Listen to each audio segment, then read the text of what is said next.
एक बार की बात है, एक राजा की 4 बेटियां थीं। चारों अपनी अच्छाई, तमीज और खूबसूरती के लिए मशहूर थीं। उनमें से 3 की शादियां हो चुकी थीं, लेकिन सबसे छोटी बेटी नीलोफर समझदारी और सुंदरता में सबसे आगे थी। उसके बाल इतने चमकदार और सुनहरे थे जैसे बिल्कुल खरे सोने के हों। लेकिन अब तक कोई ऐसा राजकुमार नहीं मिला था जो उसके लायक हो। राजा और रानी उसे बहुत चाहते थे और हमेशा यही दुआ करते रहते थे कि उसे एक अच्छा और समझदार जीवन साथी मिले।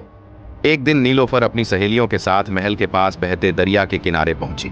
वहां का नजारा बहुत ही खूबसूरत था। पानी ऐसा लग रहा था जैसे उसमें चांदनी घुली हो। सब लड़कियों का मन हुआ कि थोड़ा पानी में खेला जाए। नीलोफर भी उनके साथ दरिया में उतर गई। सब हंसते खेलते नहा रही थीं कि इसी दौरान नीलोफर के कुछ बाल पानी में बह गए। शाम होते ही सब लड़कियां वापस महल लौट आईं। दरिया का पानी उन बालों को बहाकर दूर एक और इलाके में ले गया, जहां वो एक बड़ी चट्टान के पास आकर रुक गए।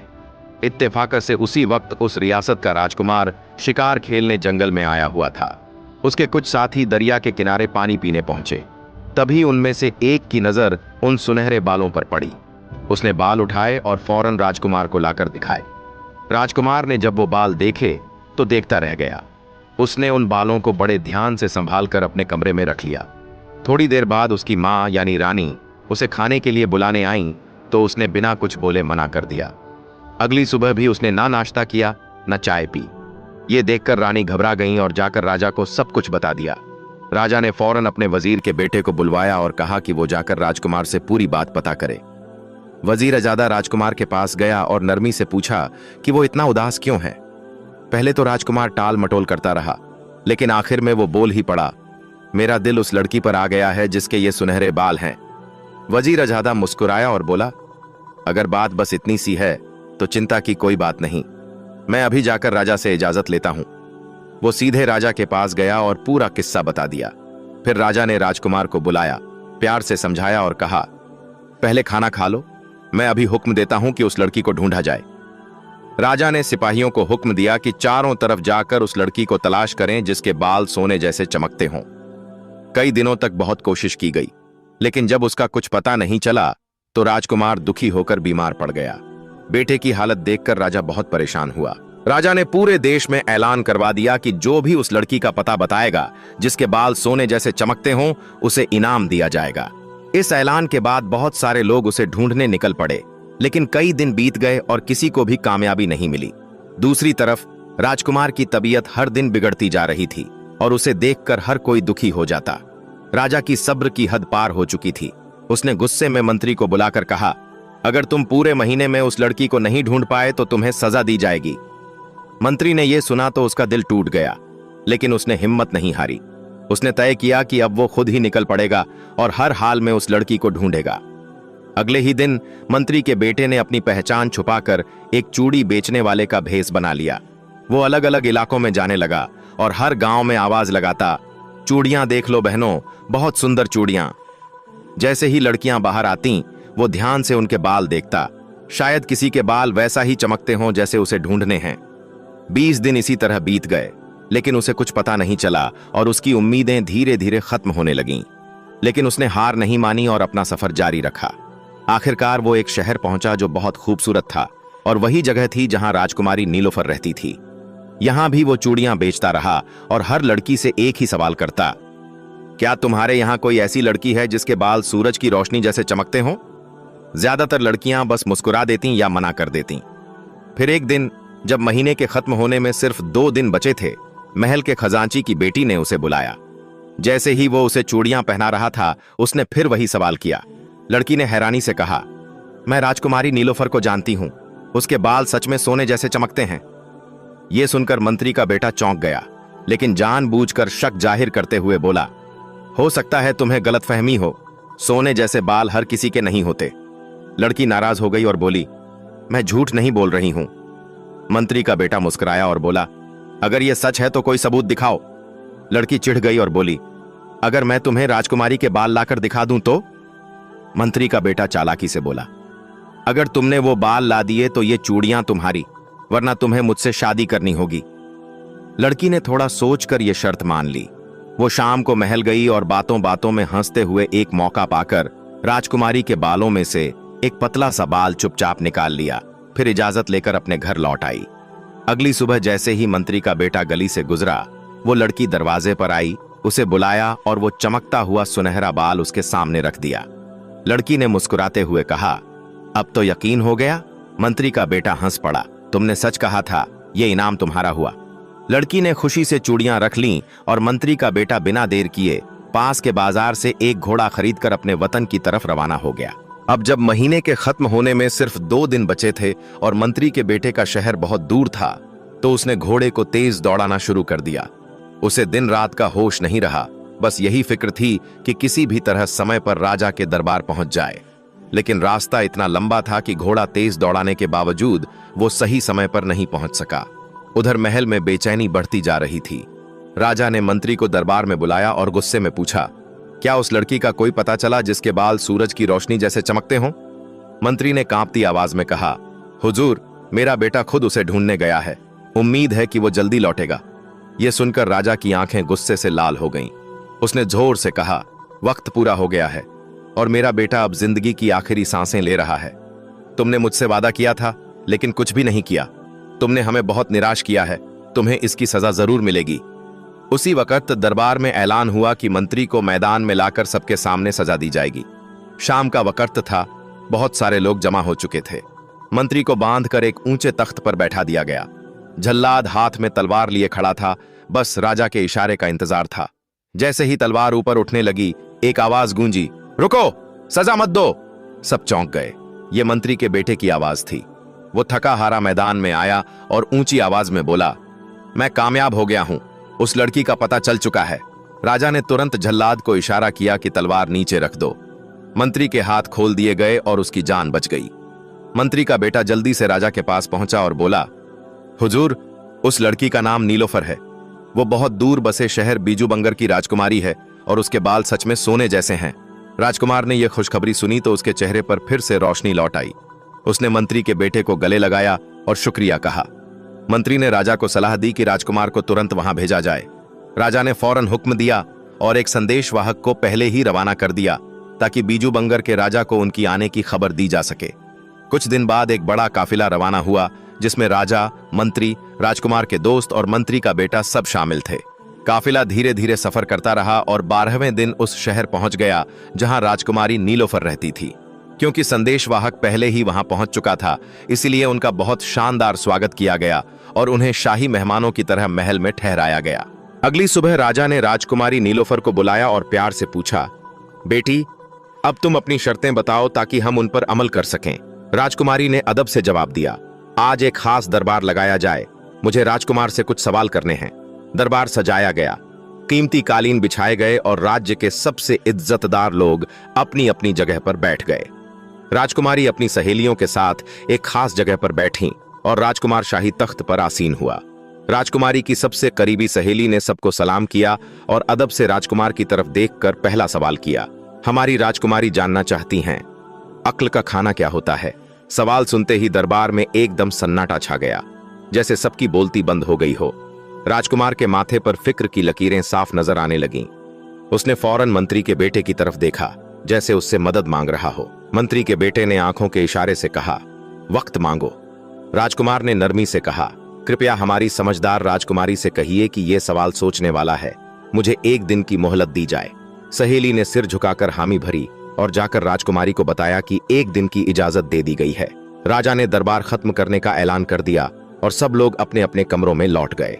रात का वक्त था, सब सो रहे थे, लेकिन राजकुमार बेचैन था। उसने मंत्री के बेटे को पास बुलाया और कहा, इस सवाल का जवाब मेरी समझ से बाहर है, तुम ही कुछ सोचो। मगर मंत्री का बेटा भी उलझन में था। वह पूरी रात करवटें बदलता रहा, लेकिन कोई जवाब नहीं सूझा। अगली सुबह सबने नाश्ता किया और थोड़ी देर आराम किया।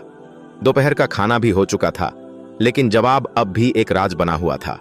फिर शाम के करीब राजा ने फिर से दरबार बुलाया। हर छोटा बड़ा अपनी जगह बैठ चुका था, लेकिन राजकुमार का मन भारी था। वह मंत्री के बेटे के कमरे में गया और उसे चुपचाप उदास बैठा पाया। राजकुमार ने प्यार से पूछा, मेरे दोस्त, तुम इतने उदास क्यों हो? मंत्री का बेटा अचानक उठा, राजकुमार से लिपट गया और हल्के से मुस्कुरा दिया। राजकुमार हैरान हो गया और बोला, ऐसी कौन सी बात हो गई जिससे तुम अचानक खुश हो गए? मंत्री के बेटे ने राजकुमार के कान में धीरे से कुछ कहा। राजकुमार के चेहरे पर मुस्कान फैल गई और वह हंसता हुआ बाहर निकल आया। राजा ने जब उन दोनों को हंसते देखा तो हैरानी से पूछा, अभी तो तुम दोनों परेशान थे, अब इतने खुश कैसे हो गए? क्या बात है? राजकुमार राजा के पास गया और धीरे से कुछ कहा। राजा ने वो बात सुनकर मुस्कुराया और सब दोबारा दरबार में आ गए। राजकुमार शाही तख्त पर बैठा और कुछ ही देर में राजकुमारी की सहेली फिर आई और नरमी से बोली, ए बहादुर राजकुमार, हमारी राजकुमारी पूछती हैं कि अक्ल क्या पीती है? राजकुमार ने इत्मीनान से मुस्कुराकर जवाब दिया, मेरी तरफ से समझदार राजकुमारी से कहना, अक्ल दुख पीती है। जवाब सुनते ही दरबार में खुशी की लहर दौड़ गई। हर तरफ से वाह वाह की आवाजें आने लगीं और सबने राजकुमार की समझदारी की खूब तारीफ की। अभी शोर कम ही हुआ था कि राजकुमारी की सहेली ने एक और सवाल रख दिया, ए समझदारी और होशियारी से भरे हुए राजकुमार, हमारी राजकुमारी जानना चाहती हैं कि अक्ल क्या पहनती है? जब राजकुमारी की सहेली ने दूसरा सवाल पूछा तो दरबार के सारे चेहरे हैरानी और उलझन में डूब गए। सवाल ऐसा था कि किसी को भी तुरंत जवाब नहीं सूझा। राजकुमार ने फिर से एक दिन की मोहलत मांगी और राजा ने इजाजत दे दी। दरबार खत्म हुआ और सब लोग मायूस होकर अपने अपने घर लौट गए। यह सवाल इतना अजीब था कि पूरी रात सब उसका मतलब समझने में लगे रहे, लेकिन किसी नतीजे पर नहीं पहुंच पाए। यहां तक कि मंत्री का बेटा, जिसे हमेशा समझदार और चतुर माना जाता था, वो भी चुपचाप बैठा रहा। हर किसी ने अपनी सोच के हिसाब से कुछ न कुछ अंदाजा लगाया, लेकिन कोई भी बात दिल को नहीं लगी। अगली सुबह सबको फिर से दरबार में बुलाया गया। रास्ते में जाते हुए राजा के चेहरे पर साफ चिंता नजर आ रही थी। उसने गहरी सांस लेते हुए कहा, हमने खुद ही अपने पांव पर कुल्हाड़ी मारी है। मैंने मना किया था, लेकिन राजकुमार की जिद के आगे झुकना पड़ा। अब सबके सामने शर्मिंदा होना पड़ेगा। लेकिन जैसे ही उसने ये बात पूरी की, राजकुमार अचानक हंस पड़ा। राजा हैरानी से पलटा और गुस्से में बोला, तुम्हें पता है आज का दिन कितना मुश्किल है और तुम मजाक कर रहे हो? राजकुमार नरमी से राजा के पास गया, उसके कान में कुछ कहा और मुस्कुराकर बोला, बस इसलिए तो हंस रहा था महाराज। राजा ने यह सुनकर हल्की सी हंसी हंसी और उसके चेहरे की सख्ती धीरे धीरे नरमी में बदल गई। उसी वक्त मंत्री का बेटा राजकुमार के पास आया और धीरे से उसके कान में कुछ कहा। राजकुमार के चेहरे पर एकदम से खुशी की रोशनी फैल गई और वो मुस्कुराता हुआ दरबार की तरफ बढ़ा। जब सब लोग अपनी जगह पर बैठ चुके तो राजकुमारी की सहेली फिर से आगे आई और नरमी से बोली, हमारी राजकुमारी जानना चाहती हैं, अक्ल क्या पीती है? राजकुमार ने इत्मीनान से जवाब दिया, ये सवाल तो बहुत आसान है, अक्ल गुस्से को पी जाती है। जवाब सुनते ही दरबार में खुशी की लहर दौड़ गई। हर तरफ तालियों की गूंज थी और लोग राजकुमार की अक्ल की तारीफ करने लगे। उसी पल राजकुमारी भी पर्दे में सामने आई और नरमी से बोली, आपने मेरे दोनों सवालों के दिल को छू लेने वाले जवाब दिए हैं। दरबार में खुशी का माहौल था, लेकिन अब सबकी निगाहें मंत्री के बेटे पर थीं। किसी ने उससे पूछा, अब आगे क्या होगा? मंत्री का बेटा कुछ देर सोचता रहा और फिर बोला, अभी तो खुद भी नहीं समझ पा रहा, लेकिन आप फिक्र न करें, मैं जल्दी ही कोई रास्ता निकाल लूंगा। अगले दिन वो फिर से चूड़ियां बेचने वाले का भेष बनाकर खजांची के घर पहुंच गया। जैसे ही लड़की ने उसकी आवाज पहचानी, उसने तुरंत दरवाजा खोल दिया और उसे अंदर बुला लिया। अंदर आते ही लड़की ने गंभीर लहजे में कहा, तुम्हारी शक्ल मुझे जानी पहचानी लग रही है, लगता है तुम राजकुमार के करीबी हो। पिछली बार भी तुमने चालाकी से मुझसे राजकुमारी का राज पता किया था, अब सच सच बताओ, तुम हो कौन? राजकुमार के करीबी दोस्त ने नरमी से कहा, मैं इस राज्य का वजीर का बेटा हूं। लड़की मुस्कुराते हुए बोली, अब तक तो तुम्हारे दोस्त की किस्मत साथ देती रही है, लेकिन आज खेल पलट सकता है। यह सुनकर वजीरजादे की आंखों में नमी आ गई। लड़की हैरानी से उसकी तरफ देखने लगी और बोली, तुम इतने उदास क्यों हो? वजीरजादा दुखी दिल से बोला, मैं तुमसे दिल की बात करना चाहता हूं। सच्चाई यह है कि अगर मेरे दोस्त की शादी राजकुमारी नीलोफर से हो गई तो वो तुम्हारे राजा से मेरा रिश्ता तय करवाने का वादा कर चुका है। लेकिन अगर आज वो राजकुमारी की शर्त पूरी न कर सका तो न सिर्फ पापा वो राजकुमारी को खो देगा, बल्कि मैं भी हमेशा के लिए तुम्हें खो बैठूंगा। बस इसी बात ने मुझे बेचैन कर रखा है। यह सुनकर लड़की के चेहरे पर पहले तो हल्की सी शर्म की लाली छा गई, फिर वो संजीदगी से बोली, फिक्र मत करो, मैं तुम्हारी मदद करूंगी। मैं बताती हूं कि बिना दरवाजा खोले शेर को पिंजरे से बाहर कैसे निकाला जा सकता है। वजीरजादा खुशी से झूम उठा और जल्दी से बोला, क्या तरीका है, जल्दी बताओ। लड़की ने भरोसे से जवाब दिया, असल में जो शेर पिंजरे में बंद है वो जिंदा नहीं है, बल्कि मोम से बनाया गया है। उसे इतनी सफाई से तैयार किया गया है कि देखने वाला उसे असली समझता है। अगर तुम लोहे की मोटी सी छड़ को अच्छे से गर्म करके उसके जिस्म से छुआओगे तो मोम पिघलने लगेगा और शेर अपने आप पिंजरे से बाहर बह जाएगा। इस तरह शर्त भी पूरी हो जाएगी और कुछ तोड़ने की जरूरत भी नहीं पड़ेगी। वजीरजादे ने शुक्रिया अदा करते हुए लड़की का हाथ थामा और बिना देर किए भागता हुआ महल की तरफ चल पड़ा। उसने राजकुमार को अलग ले जाकर पूरी बात समझाई। राजकुमार ने जैसे ही यह तरीका सुना, उसके चेहरे पर मुस्कान फैल गई। वो फौरन राजा के पास गया और सारी बात बताई। राजा ने वजीरजादे की समझदारी की तारीफ की और बोला, हम जरूर तुम्हारी शादी इस सच्ची और समझदार लड़की से करवाएंगे। शाम को दरबार की रौनक कुछ खास थी। हर तरफ सन्नाटा था, लेकिन सबकी निगाहें राजकुमार पर थीं। कुछ ही देर में राजकुमारी नीलोफर रेशमी कपड़ों में और पूरे रुतबे के साथ दरबार में आईं और राजकुमार से बोलीं, तो बताइए, क्या आप मेरी शर्त पूरी करेंगे या खाली हाथ लौटेंगे?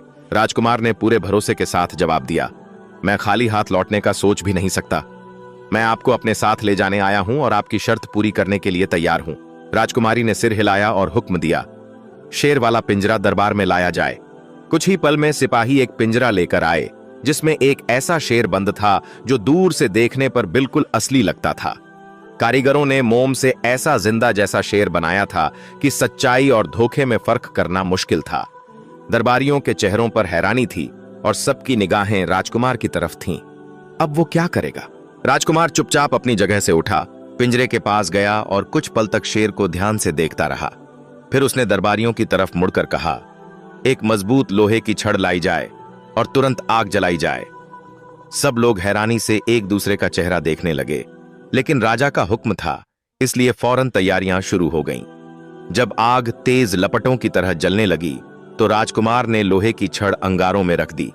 लोग सोचने लगे कि आखिर वो करना क्या चाहता है। थोड़ी देर बाद जब लोहे की छड़ अंगारे जैसी लाल हो गई तो राजकुमार ने उसे पिंजरे में मौजूद शेर के शरीर से लगा दिया।